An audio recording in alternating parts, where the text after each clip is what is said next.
Hey everyone, Jamie Meloni, your host of the all-new That Business Show 2.0, where business becomes show business. Monday through Friday, 7 a.m., new episodes at TampaBayRadio.com. Also streamed via our Facebook group, which is called That Business Network. So you can see that inside Facebook Live each and every morning, as well as on our YouTube channel. Just go to thatyoutubechannel.com. So I got a guest today with the same name as me, Jamie Lieberman. So I won't be forgetting the name of the guest today. She's a partner with Hashtag Legal. And you can learn more about this throughout the discussion at hashtag-legal.com. So Jamie, welcome into the program this morning. Thanks for having me. So let's talk off a little bit about this business, Hashtag Legal. Tell us first off just about this business. Sure. So we are a law firm, and we started off with an expertise in influencer marketing, which is basically what people used to call bloggers. Now they're influencers because we have people who are working in all different mediums. And so both my business partner and I had experience with in the influencer marketer space, both working with influencers, working with agencies, and working with brands. And so we started our business to represent those individuals, and it's grown into now we represent all different kinds of people who run online businesses. Okay, so that's our expertise. All right, so Hashtag Illegal, catering to business owners in the online environment. And there's so many different ways to get yourself in trouble in the online marketplace. Probably a lot of people probably don't even realize they're in trouble. I know myself, I'm a realtor. I know I'm making some mistakes with my advertising just with regard to the real estate laws that are out there. But let's talk about 4 mistakes online business owners make and how to avoid them. So share with us number 1.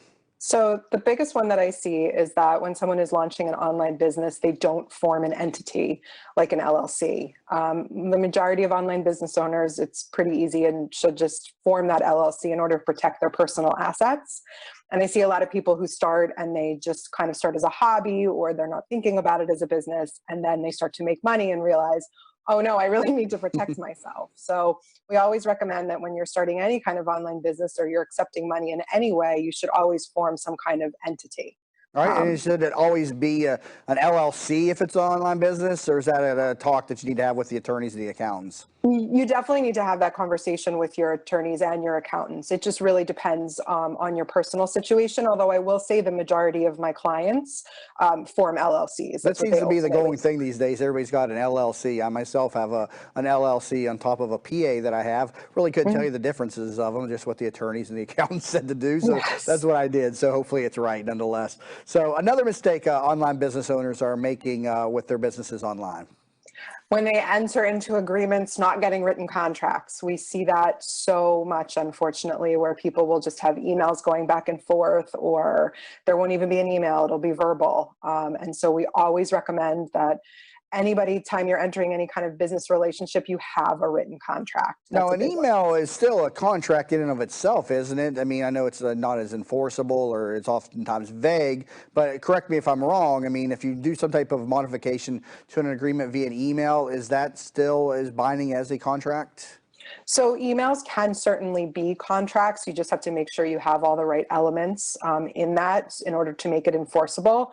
It's just not as clean as having kind of one contract that covers lots of different areas, and there's a lot of different clauses that you can put in contracts that typically people don't put into emails. Emails tend to be kind of a bare bones kind of agreement.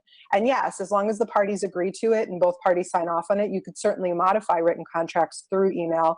I have clients that do that all the time. You just have to make sure that you're doing it the right way. Contracts are an area of business that I've always just despised. There's just so much in there, so much this could happen, that could happen. That's not going to happen, but I know it does happen from time to time. It happens. So I'm like I said, I'm just an old country boy from West Virginia. We did business by a handshake. You gonna get that done? Yeah, I'm gonna get that done. Good enough for me. That's my contract right there.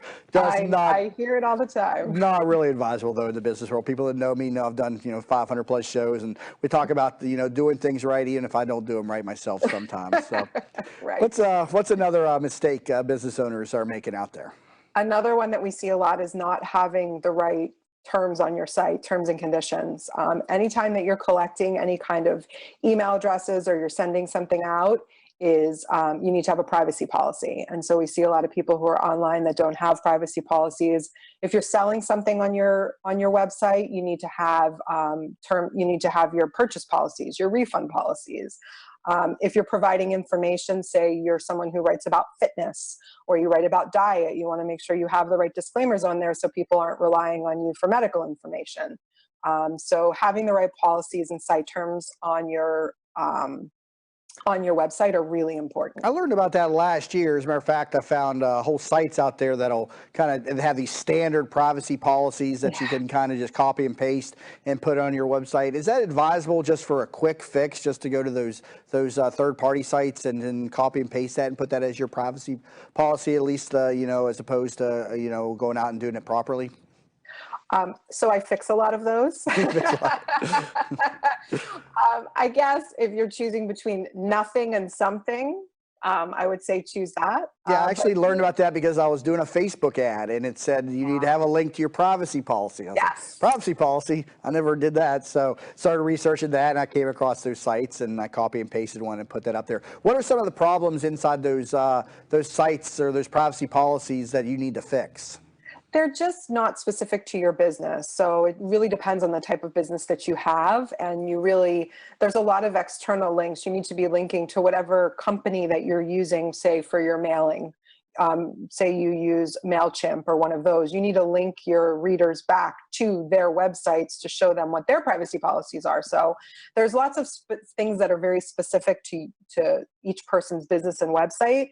And you just need to make sure that all those things are covered. Affiliate links are another big one that are often missed in those. Sometimes, FTC disclosures, things like that. All right. So terms and conditions, privacy policy, another area of online marketing that a lot of people are missing the boat in. We're talking about 4 mistakes. What's number 4, Jamie? Intellectual property, which a lot of people now know as trademarks or copyrights.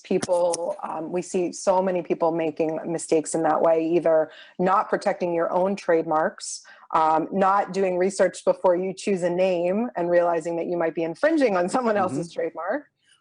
Also, people utilizing other people's work that has been copyrighted. That's a big one. So we've unfortunately had a few clients come to us recently who have taken photos off of those free stock photo websites. Right. And they've actually gotten letters seeking thousands of dollars in damages because they've infringed on someone's copyright, and there's very little we can do at that point. Oh, wow. And so, they're oftentimes, do they enforce that, or is that just a scare tactic? No, our clients, unfortunately, there's not much we could do. We had one they were seeking over $5,000 in damages for the use of one photo. Wow. Was it something that they attained on one of those free the websites for stock images? Yep. Wow. Exactly. They didn't steal it. They thought that they had that license in order to use it.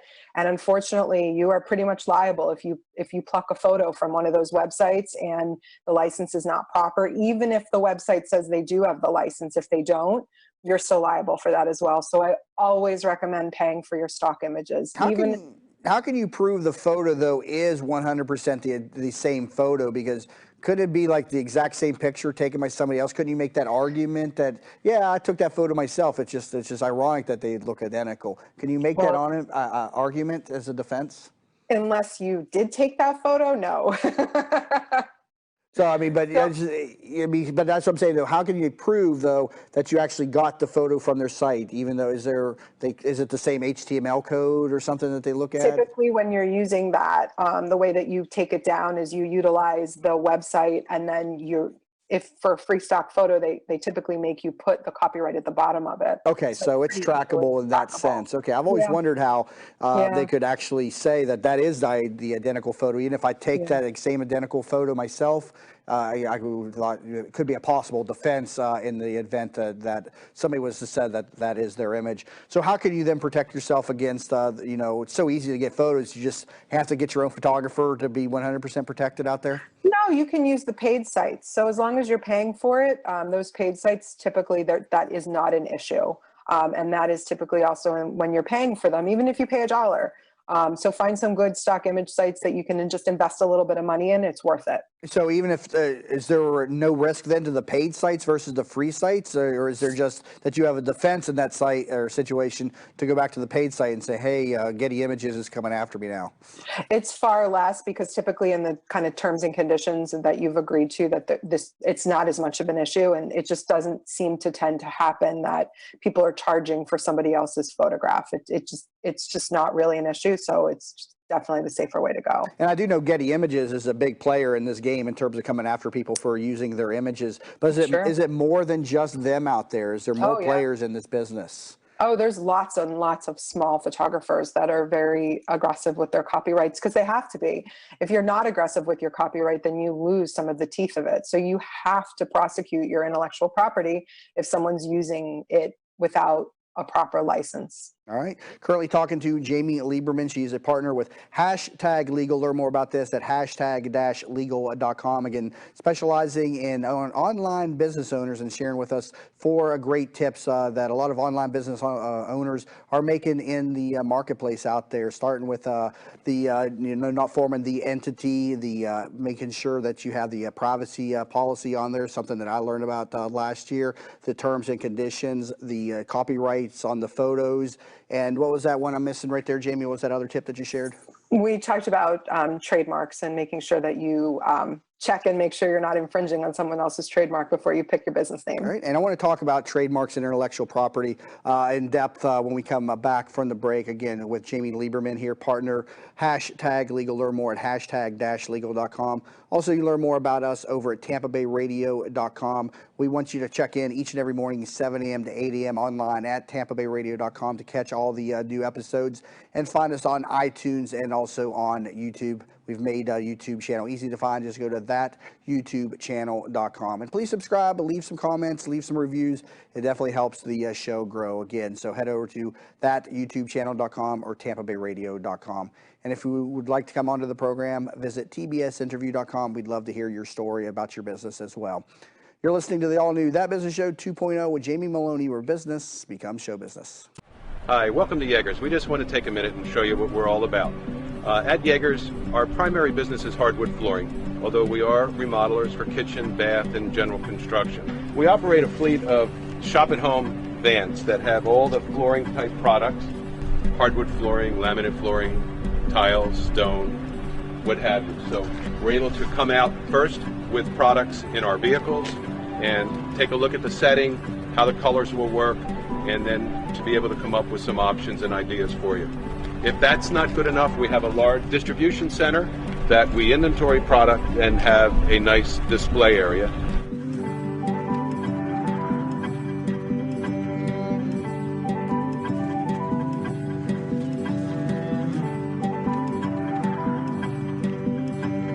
Hi, Jackie Skelton from JR World Travel here.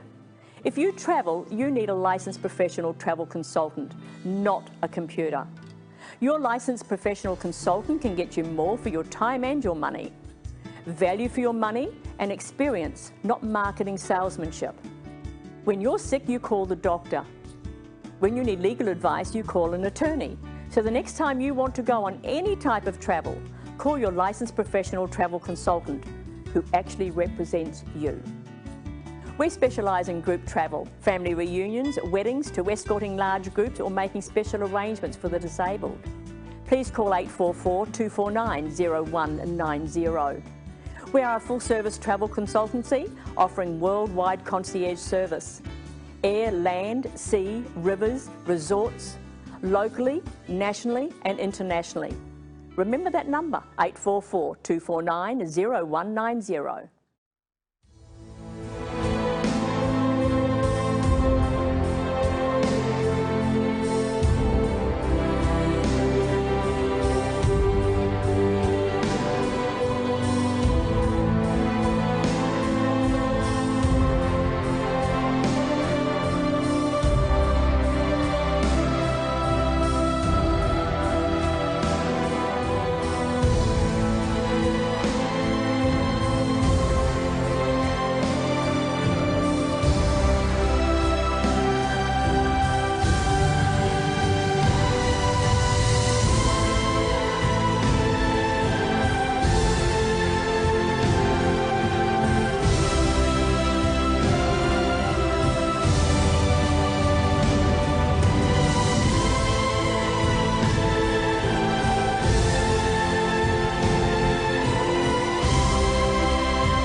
Welcome back to the all-new That Business Show 2.0, where business becomes show business. Talking about online marketing mistakes that business owners make, and also we're going to talk a little bit more about intellectual property, trademarks, copyrights, things of that nature, and what you need to know about in today's online marketplace.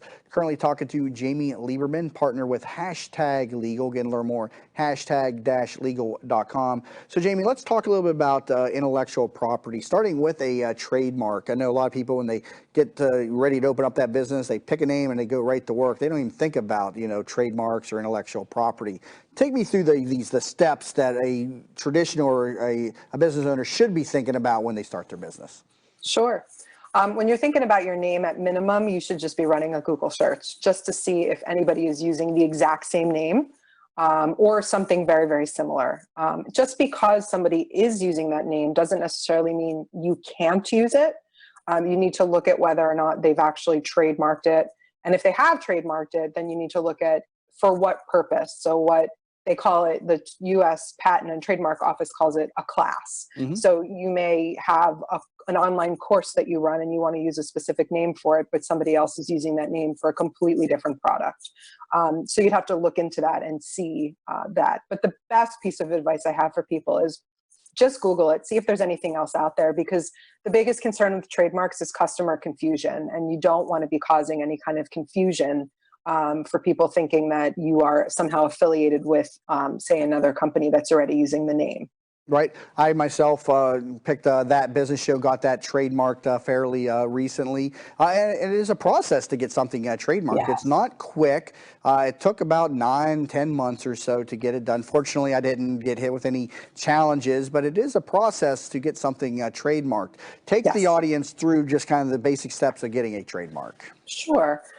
So basically what happens when a client comes to me and they tell me that they want to trademark a name that they've been using, we have a number of processes that we walk through. The first thing that we do is we run a search ourselves within my law firm. We search the USPTO database, we do Google searches, we have lots of other databases that we search to see if there's anything out there that might cause an issue. There are also outside vendors that we use depending on our client. They will run extremely comprehensive reports. They are a little bit more expensive, but a lot of my clients opt to do it because it's just another safeguard in place. And I always recommend it. And so we take those two reports and then I do an analysis and I go back to my client and I say, yes, I think we have a good likelihood of success in being able to trademark this name, or no, I don't. And here's the reason why. And then people can come back to you and challenge you on your trademark then. Sure. So that's the kind of the next phase. So if I come back to my client and I say, you know what, let's try this, and my client agrees, we then file for the trademark. To do that, you do that online through the USPTO. I highly recommend always using a lawyer. It is very technical, it is time consuming, and there are a lot of little nuances. You make one small mistake and they will kick back your application and you lose your filing fee. I actually trademarked That Business Show and then the slogan where business becomes show business. At what point, should the person then trademark the logo itself? I don't know if you noticed the logo on my card. That's actually the logo that's on these show cards now is actually the skyline of the city of Tampa. When I was on the radio, I had the New York City skyline, so we modified it for the new show that I'm doing now. But when should the logo itself be trademarked? I mean, it really depends on how much you're using it, and if you want to make sure that that is also protected. It really depends on how you use it. For example, a company like Apple would obviously want their their logo trademarked because you see it all the time, and so it's become associated with that brand. And so, I say that if you're going to be using that logo, if it's going to be something that is sort of going to be associated with your brand, then it absolutely makes sense to trademark it, particularly if you've already trademarked your name and your tagline. Now, people can't just take a logo that's not trademarked and kind of hold it hostage, right? They have to be using it. I mean, somebody couldn't just say, hey, this guy hasn't trademarked that thing, I'm going to go trademark it and hold it hostage. Can situations like that arise? No, I mean, you get, when you don't, you automatically have a trademark for something that you're using in the geographical area that you're using it. So someone, say in the Tampa Bay area, could not come and take your logo if it's trademarkable, and I can't opine about that. But somebody may take that logo, say in California, if you haven't trademarked it, and it isn't being used out there. So you do get protections in your local geographic area. All right. Let's move the conversation on to contracts, not one of my favorite areas, but definitely a necessary area of business. What contract terms are most important for the average business owner to pay attention to? So it depends on the area that you're in, but I definitely think that people need to pay attention to the termination provisions. I see that come up a lot, whether or not you're able to, for any reason, how long, how much notice you need to give, or if you're not able to terminate a contract, what does it mean to terminate for a breach? And that means somebody has broken up one of the major promises or provisions in the contract. How do you go about doing that? I recently had a client who had the person on the other side of the contract had broken one of the provisions, had breached the contract. My client was looking to get out of it, but there was a 5-day cure period. And unfortunately, the other side had cured. And so there was really no grounds to terminate the contract because you had to have a breach to terminate. So that's actually a really big one that people should pay attention to, is how you terminate and what are the ways you need to do it? How much notice do you have to give? Make sure it's not auto-renewing. I've definitely seen people be in year-long contracts that auto-renew and they don't realize it, and then they're stuck for a full year. Yeah, I'm getting tired of these auto-renews with all these products online and stuff. I don't know what my debit cards are tied to things I don't use anymore, and you get to charge. Like, oh man, I forgot about that. I hate the auto-renew stuff that's out there. And a lot of the stuff I'm just talking about here is just like the online, $9.99 a month type of stuff. But you forget about it out there, and you lose the money nonetheless. What about non-competes? I would imagine that would be a big area. That's another really big area, and exclusivity provisions. So non-competes and exclusivity are slightly different but related. A non-compete means, just what you're saying. It really means if you're working with somebody, you can't go work for their competitors. And it should give you a geographic area of which you can't go work, and it also should give a time period. Those provisions have to be very narrow, though. They're not very enforceable if they make them broad. So for example, somebody can't tell you, if you work in sales, you go work for a company and you have a non-compete with them, they can't tell you that you can't do sales for 2 years all across the United States. That's just too broad, and no court is ever going to enforce it. Right, you can't impede somebody's ability to make money, right? Exactly. Right, so it's got to be specific, and a lot of times, maybe if you're selling a business locally, your competition would just be locally, and so you want to define the geographic area that is associated with it as well. So non-competes, and you said what was the other exclusivity agreements? Yeah, so for example, if you are, sometimes I work with a lot of people who work online and may contribute to other websites, or may work for a brand and do some sponsored content or advertising for them. Sometimes those brands don't want you to work with their competitors. And so you are exclusive to that brand. So you just need to make sure that if you are exclusive, that you're not signing contracts that conflict with that exclusivity provision. Now let's talk about negotiation with a contract. What are some tips that you can share with us with regard to negotiating, getting better terms inside your deals and your contracts? So my number one piece of advice that I always give for negotiation is know that you have a lot of different currencies, I call them, and they're not just the amount of money that you're going to be paid. Deadlines are a place that you can negotiate.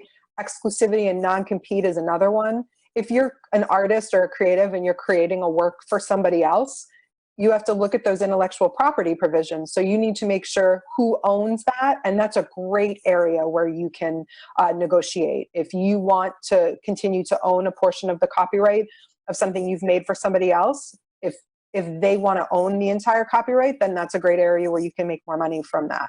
So it's not just the money. Deadlines, I think I mentioned, are a great place. So there's lots of different provisions that you can negotiate. It doesn't necessarily just have to be the amount of money that you're making. Yeah, we talk about that in my real estate business. A lot of people get hung up on the price of the home, but there are terms inside that contract that oftentimes can be a favor to the seller or buyer, depending on what side of the deal that you're on, that a good real estate professional can turn you on to. Just as in this case, a good real estate attorney can turn you on to the varying levels of contracts. I myself just deal with real estate contracts. That's enough contracts for me. So we got a couple of minutes left. Real quick lesson on business entities. What do you recommend that the typical business owner form today? So the typical business owner will form an LLC because they have some really great protections for you, and there aren't that double taxation issues that, say, a corporation has. So you basically can form an LLC fairly easily. Using a lawyer definitely makes sense because you want to make sure you have a good operating agreement for your LLC, but it shouldn't take that long, only a few hours, and you can get it done pretty fast. And if you form it and you maintain it correctly, meaning you maintain the right corporate formalities with the right business bank accounts, you don't commingle your funds with your personal accounts, you sign all your contracts in your LLC name, you are protected from any kind of personal liability. So your house is safe and your bank accounts are safe, and only your LLC assets are at issue if you do have someone sue you or something does happen. All right. Well, if you Go ahead. If you have a professional license, though, some states do require you to form professional corporations. So you do need to talk to a lawyer about whether or not an LLC is right for you. All right. Jamie Lieberman, partner with #Legal. Great discussion. Tell us real quick, do you work with business owners across the country? I do, yes. All right, absolutely. People can reach out to you, #legal.com. And what's your phone number? My phone number is... All right, sounds good. Jamie Lieberman, thank you so much for being with me today on That Business Show. Thank you. And again, learn more, #legal.com, and also learn more about us at TampaBayRadio.com. We're here Monday through Friday, 7 a.m. to 8 a.m. on TampaBayRadio.com. And please subscribe to us on iTunes and also on YouTube. And we'd love to get you onto this program. Visit TBSinterview.com for more information. You've been listening to the all-new That Business Show 2.0 with Jamie Meloni, where business becomes show business.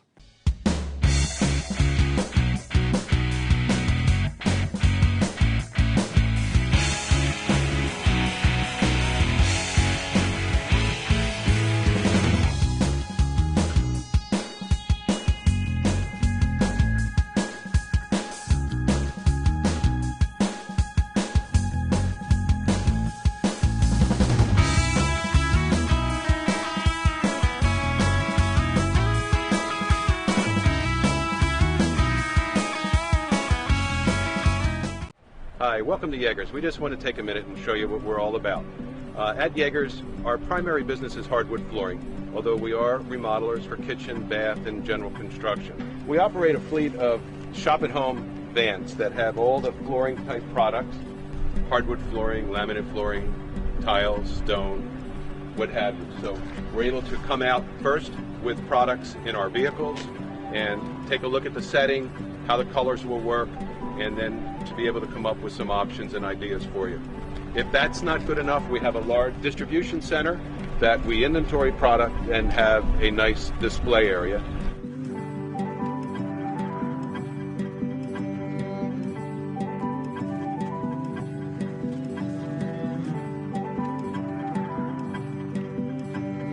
Hi, Jackie Skelton from JR World Travel here.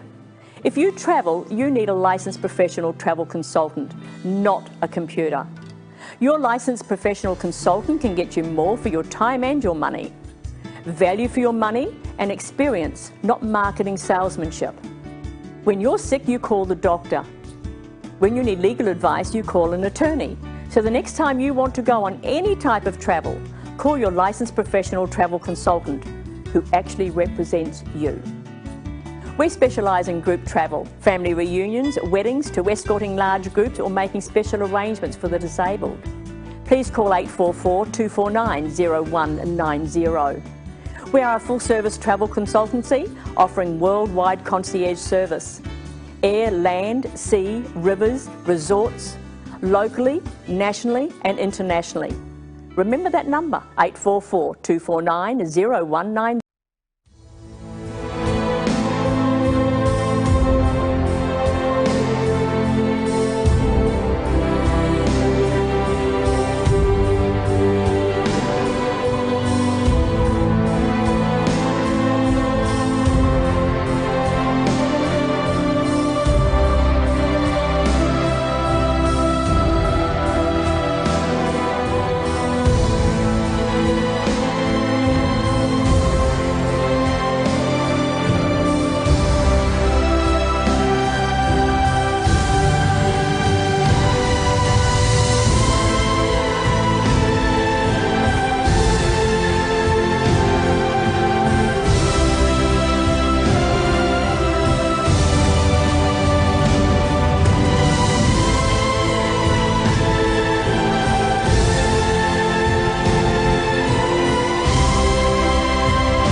Hey everyone, Jamie Meloni, your host of the all-new That Business Show 2.0, where business becomes show business.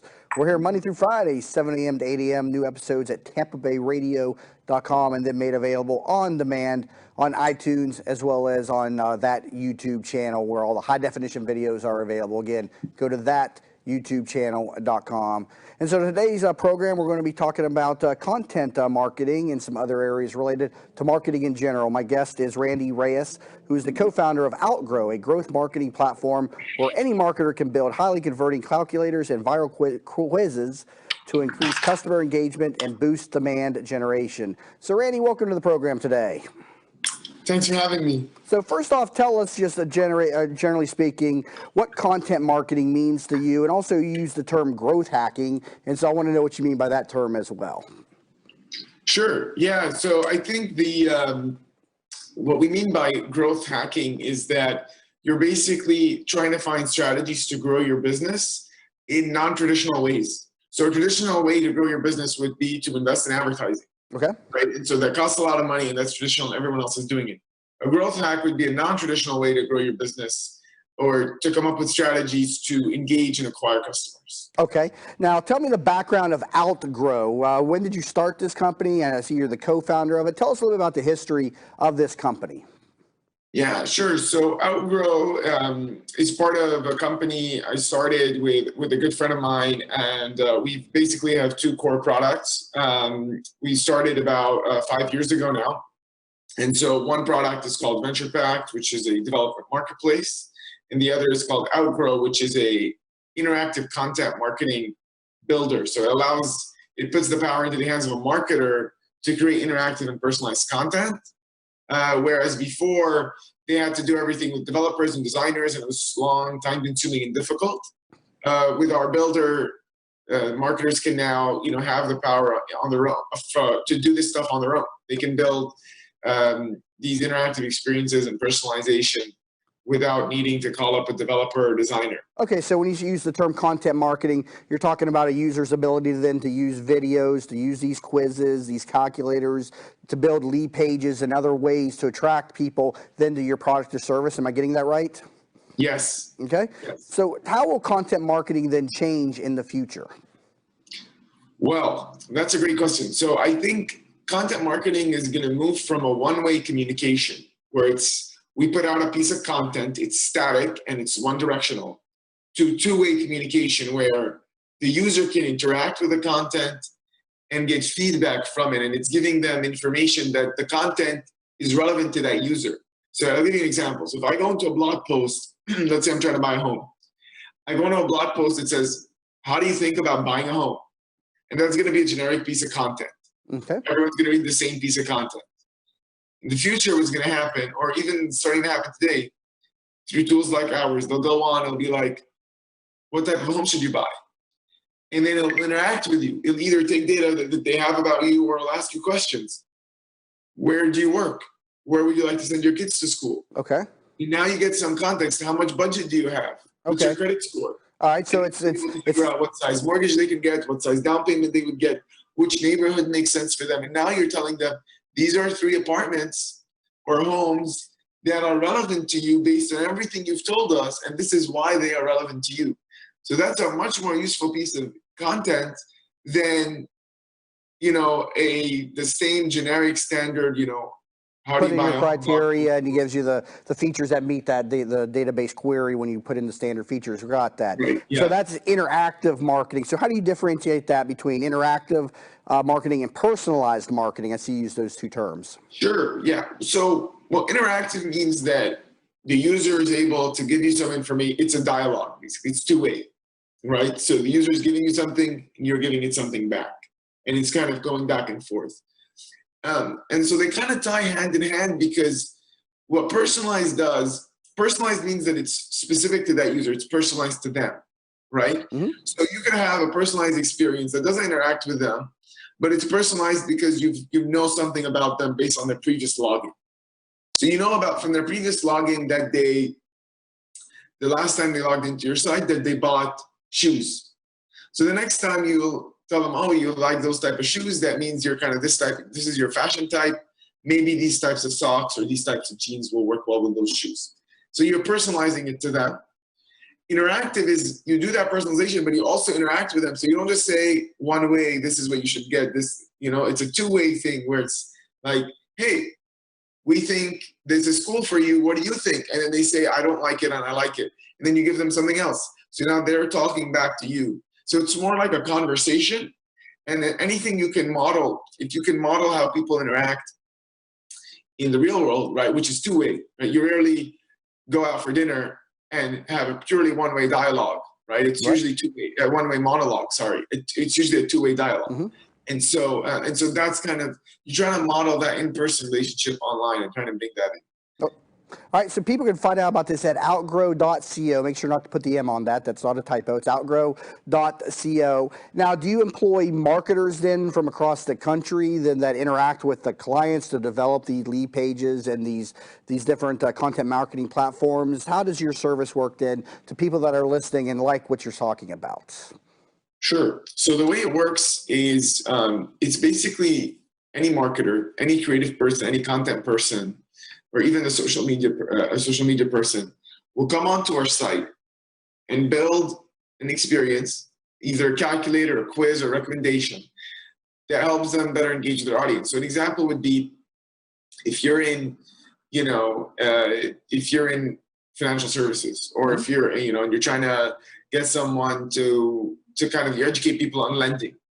So you'd go in and you'd have pieces of content around what's your monthly mortgage payment, right? A marketer can go and build that whole experience on their own without having to speak with a developer designer and then copy and paste a snippet of code and get it on their site. Okay, so this is something that a user can interact with your site without, I was thinking that maybe a consultant was building this for them. So at outgrow.co, people can go there and do this by themselves? Exactly, right. So it's a totally self-service, do-it-yourself builder, and it's simple, it's kind of like a PowerPoint, with a modern version of PowerPoint. That's that anyone who has some experience using the internet, using a browser, and kind of which most marketers have today already. They already have that experience. They shouldn't have any issues working on our tool. And does this tool tie in easily then to WordPress sites, which are obviously a very common, or lead pages, which a lot of people use? How functional are these with like the existing sites that people are using? Right. Yeah. So they can embed it on the Unbounce or lead pages, the landing pages they're using. They can take our experience and embed it there to help them better convert customers. All right, so it's just as simple as using an embed code. So an excellent tool here we're learning about today on That Business Show. Go to outgrow.co to learn more about this tool. Now, I notice that you talk a lot about using calculators and quizzes. Why isn't more companies leverage these, and what's so unique about using calculators and quizzes with this content marketing? Sure. So the main thing is that you want to help a customer, and you have to earn their lead information, right? So the name and the email, you got to earn it. You can't just ask it like, hey, can you give us your name and email? Right. Like, what am I getting in return for it? And so what a calculator quiz does, it says it's helping so you're either helping or entertaining a customer. Mm-hmm. You're helping them learn more about lending, or about insurance, or about healthcare, or about e-commerce, or fashion, or whatever your field is. You're helping them learn about it. And so that's, then before you give them that outcome or that result or that numeric information, you're able to then leverage that in getting their email. So before you show them the result, you get their email and you earn it. And this, with a fun quiz, that's also entertaining, and you can give them an offer, and you can acquire their user information through that, their email information. And I talk with a lot of.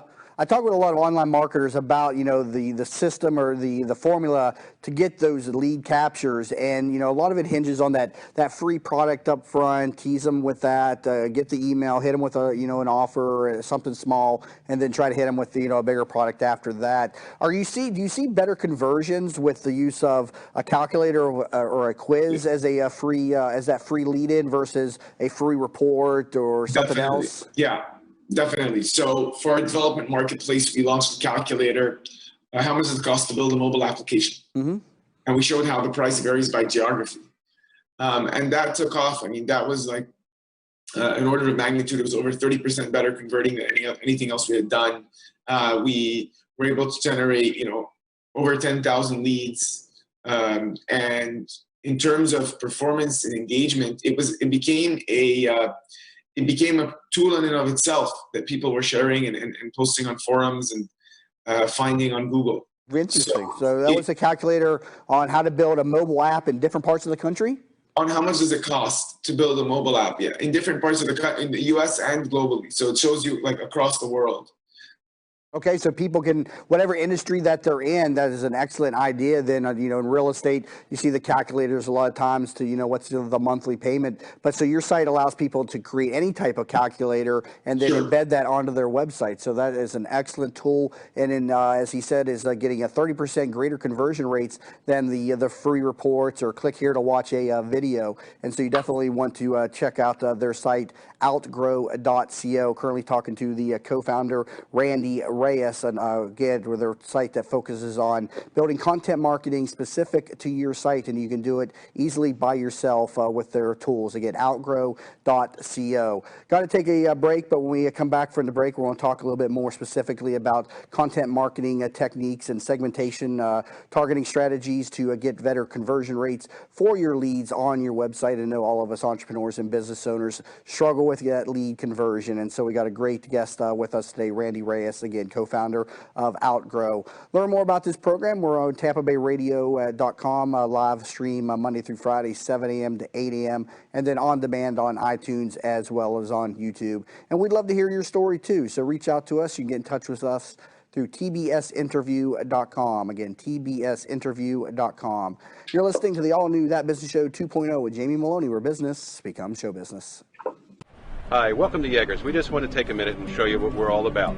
At Yeager's, our primary business is hardwood flooring, although we are remodelers for kitchen, bath, and general construction. We operate a fleet of shop-at-home vans that have all the flooring-type products, hardwood flooring, laminate flooring, tiles, stone, what have you. So we're able to come out first with products in our vehicles and take a look at the setting, how the colors will work, and then to be able to come up with some options and ideas for you. If that's not good enough, we have a large distribution center that we inventory product and have a nice display area.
Hi, Jackie Skelton from JR World Travel here. If you travel, you need a licensed professional travel consultant, not a computer. Your licensed professional consultant can get you more for your time and your money. Value for your money and experience, not marketing salesmanship. When you're sick, you call the doctor. When you need legal advice, you call an attorney. So the next time you want to go on any type of travel, call your licensed professional travel consultant who actually represents you. We specialise in group travel, family reunions, weddings, to escorting large groups or making special arrangements for the disabled. Please call 844-249-0190. We are a full-service travel consultancy offering worldwide concierge service. Air, land, sea, rivers, resorts, locally, nationally and internationally. Remember that number, 844-249-0190. Hey everyone, Jamie Meloni back here, host of the all-new That Business Show 2.0, where business becomes show business.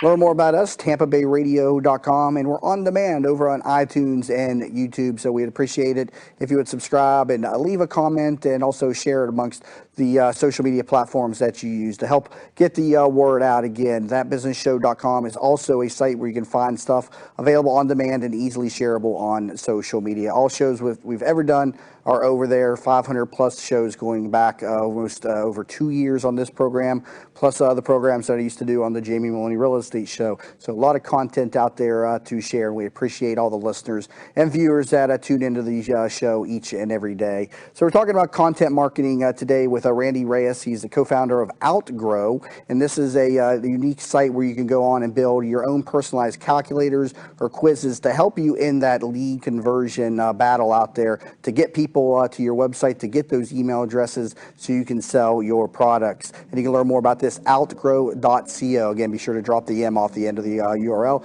outgrow.co. So Randy, what are some great segmentation targeting strategies you leverage in your marketing? Sure.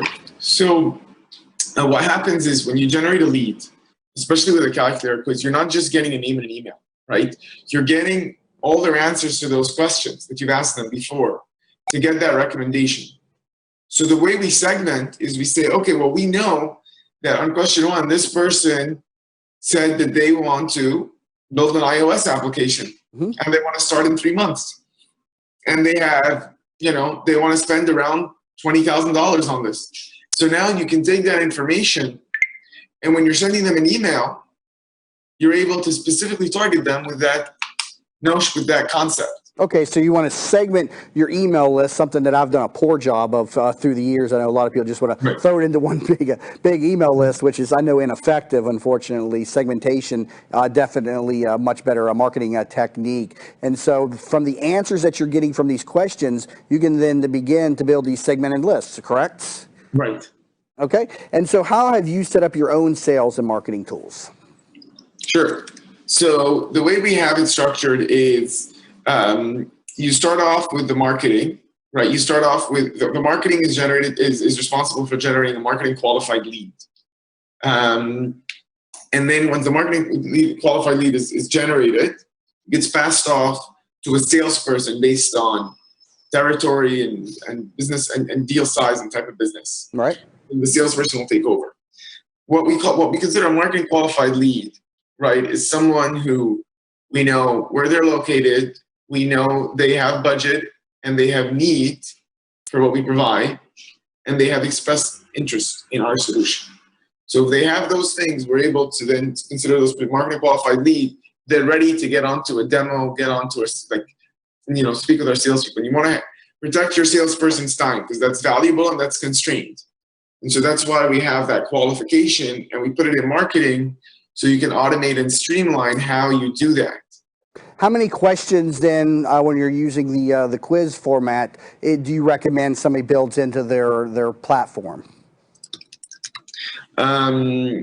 So the basic way we do this is we say, well, you want to have, on average, the most successful calculator quizzes on the low end are 4 and the high end is 9. So that's a large range. And the reason is that if you're doing a fun quiz, you want to keep it shorter, 4 to 6, 4 to 7. If you're doing a more involved calculator, which is on like, how much does it cost to build a mobile application, you're going to need closer to 9. Okay. So that's kind of the range you want to play in. Okay. Well, very interesting. So what do you see a better result in, with calculators or quizzes, or do you see an equal, conversion rate using, one or the other? So in terms of calculators versus quizzes, it depends on the use case. So if you're in a fashion company, right, then you want to use fun quizzes, Right. And so that makes a lot of sense. If you're so that's how I would think about it.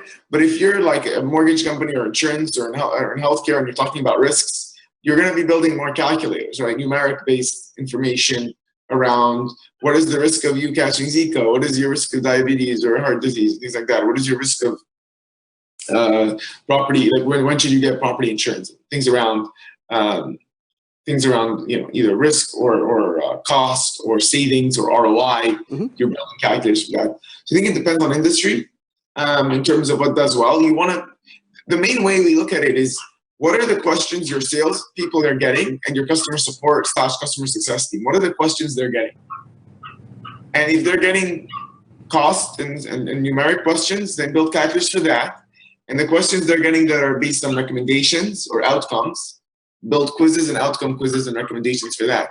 And so that's kind of how we look at it, as opposed to all quizzes or all calculators. It's usually a mix. Okay. When did you launch Outgrow? How long has Outgrow been in business now? The tool, the product in its current, in the way it exists has been out for a couple of years. Yeah, and so we started building calculators or quizzes. Okay, tell me about the growth of the company, some of the challenges that you faced when you were building this company, and how you work through those and continue to work through them today. Yeah. So the challenges we're facing and growth. Well, hiring is always one of the most important things you'll do. And so just finding great salespeople and managing them and putting them and finding great marketers and making sure they're having a good experience, making sure they're motivated by what you're doing, and making sure they understand we're all running in the same direction. Those things are actually the most important. And the challenge is always, how do you separate day-to-day operations, right? Mm-hmm. Issues that rise to the top, and not let that consume your entire time and lose sight of your hiring process, your hiring pipeline, lose sight of your leadership and your management. So those are all things that are difficult to do. And you know, we all know these things are important, but when you have like 30, 40 things coming at you, you wake up, you have all these things coming at you in the morning, and then you're like, do I not handle this issue? Or do I not handle this question? Or do I not take this call? Or do I do this because you're going to have constrained time? So that ability to prioritize your time and figure out what makes sense, all those things are challenges. Now, this is the second company that you have been a part or have started or developed, and you mentioned another company at the beginning, correct? Yeah. What was the other company? Sorry? What was the other company? The other company it's a marketplace for development services. So a company that wants to hire a development team will come onto our site and get connected to a team that's relevant. Okay, so you're a serial entrepreneur. You got two companies out there, both in the tech space. How has been the growth of these last couple of years? Because I know in our marketplace there's a lot of investment demand for tech companies. How have you seen this in your business? How have I seen what? How have you seen demand and interest in your business from investors and just from consumers with these companies over the last few years? Yeah, well, so I think it's interesting because we launched the venture-backed development marketplace was launched right when mobile was taking off. And so making it easy for people to find and hire mobile app developers when no one had a mobile app was great timing on our part. So, you know, you need luck, you need hard work, and you need great timing. And so part of the luck is being there at the right time.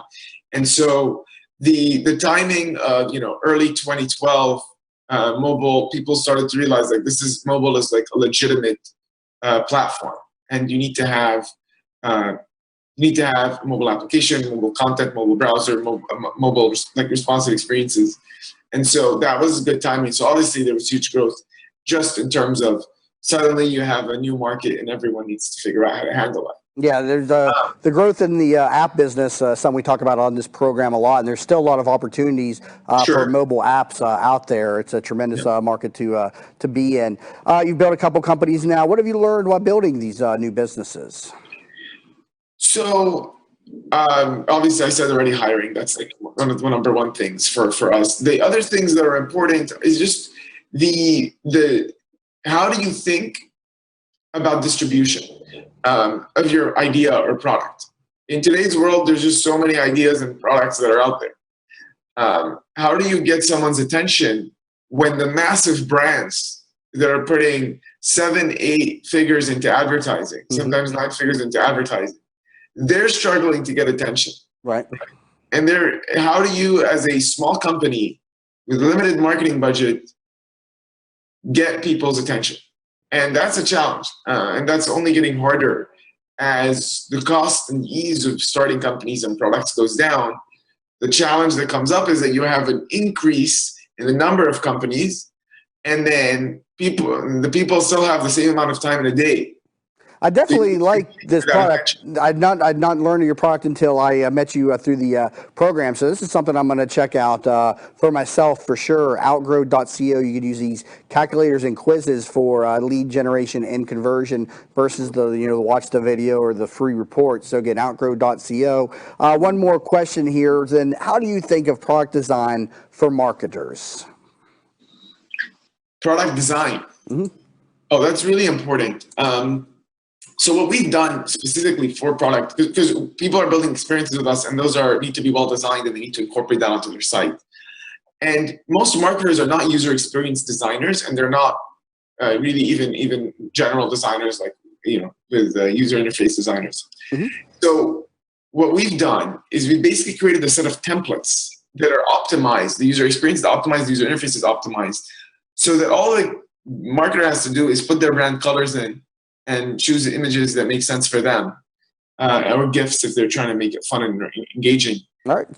So that all they're doing is they're choosing from a set of options that are pre-optimized, instead of telling them, hey, go hire a user experience designer or user interface designer and go do this on your own. And so I think it's really important, but you also have to recognize that it's hard to do that well. And just simply because not most marketers aren't. Yep. Design specialists. Well, we got to wrap up the segment. Another great tool that I'm learning about and that our listeners and viewers are learning about. Randy Reyes, co-founder of Outgrow. Learn more at outgrow.co. So, Randy, great.